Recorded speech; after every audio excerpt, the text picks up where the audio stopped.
Hi, Adventures with Tea fans and Facebook friends and foodies and whoever's joining us today. I'm Marlis Arnold, and Alan is once again behind the camera today. We're still waiting on that iPad camera mount. Hopefully it'll get here any day now. But anyway, so yesterday we posted our quick easy recipe for dessert rice, and you loved it. We got a lot of response, a lot of engagement on that, a lot of sharing. So I'm glad to know that you enjoyed that, and we've got more recipes on the way later this month. But I thought today we would backtrack just a little bit, because one of the questions that we get all the time is how we come up with all these ideas for recipes. And what you may not know is for 3 years we published an e-magazine. And so we always had articles in there on different kinds of foods and food trends. And so people are always asking, well, how do you come up with all of these things, and how do you know what the trends are? Well, first of all, we have a very extensive food-related library, like 150 books. So, we have lots of resources at our disposal for research. We also do a lot of trend watching, both online and then just, seeing what's popular in restaurants and cooking shows on TV and all that kind of stuff. So it involves a lot of research. But what I thought we would do today is share with you a little bit about some of the trends of what's hot right now, so you can kind of see a little bit of where some of the ideas are coming from. So we got a little bit of show and tell here. So I'm going to start over on this end.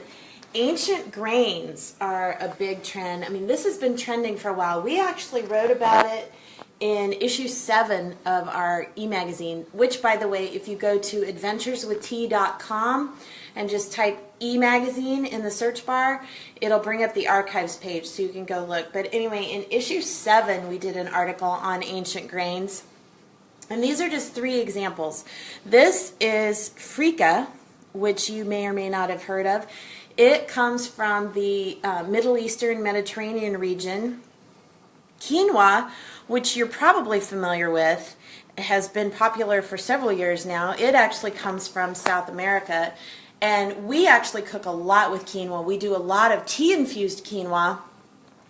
We have an asparagus tomato salad that we make with it. We've just done a lot of different kinds of things, but quinoa works as a good substitute for rice or pasta. And then this one you may not have heard of. This is teff flour. But actually the flour is not that much different from the grain, because teff is the smallest grain in the world. It actually comes from Ethiopia. And one of our favorite recipes to make with teff, we have a Black Forest waffle that we make that is to die for. But that recipe is on our website, so you can go look for that. But so those are some of the ancient grains. Another trend right now is turmeric, which you probably have heard of. Turmeric is often added to things just to add that bright yellow color, but it also has a lot of great health benefits. So people are starting to add turmeric to a lot of different things, because it really does give you some good health benefits and oh, what do I want to say? Help me out, Alan. It's just all over healthy. It's just all over healthy. Yeah, it's good for you. So, and it actually, it's kind of fun to throw it in as an accent. Another trend right now is mocktails, which we haven't done a lot with that, but we are all over that idea, partly because we don't drink alcohol and we love tea, so we know there's a lot of ways that we can do some creative recipes with putting tea and all kinds of fun infused drinks. So we're working on some recipes along those lines. We do have a few things. They're not necessarily mocktails, but we've got some drink recipes we'll share later this month. Veggie everything right now. We recently bought a spiralizer. We haven't used it a whole lot, and honestly we're kind of frustrated with the function of the one that we did buy. But we've done some potato casseroles, which were awesome, where you spiralize and make like noodles out of the vegetables. And so anyway, we're working on some recipes along those lines as well, so we've got some fun stuff in store there. Gourmet salt is another trend, And so we've got a couple examples. This is a lemon rosemary salt, sea salt blend. This one, I can open it because it's not smell-o-vision, but this one is mesquite sea salt. So that's why we keep it in the glass jar, because otherwise... It is good, but it is strong. Yeah, woo, boy, I can smell it already. So we didn't keep, wow. If we didn't keep the lid on, it would be all you could smell in the kitchen. And then, of course, good old-fashioned sea salt, which we bought this grinder, which is awesome because, you know, then you can just grind it up and use it. That's one of Alan's complaints. He didn't like sea salt because it's too chunky.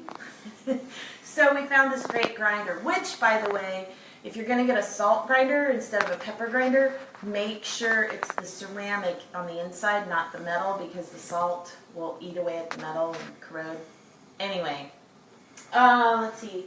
2 more trends are street food inspired, which we also did an article on that in issue 12 of the magazine.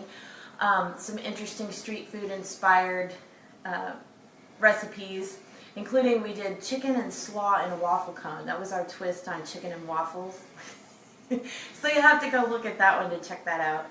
And then, let's see, and then the last trend I wanted to talk about was ethnic breakfast, which we kind of crossed that line a little bit when I told you about the teff waffles. Not so much an ethnic dish, but it's a traditional breakfast dish made with an ethnic ancient grain, so kind of bridging those two. So anyway, so lots of fun food trends out there right now. Please share in the comments if you have some fun food trends that you like or something that you've seen maybe in your part of the country or part of the world. And we would love to get some new ideas, and who knows, we may feature them in one of our future videos. So until next time, thanks for joining us, and we will see you tomorrow.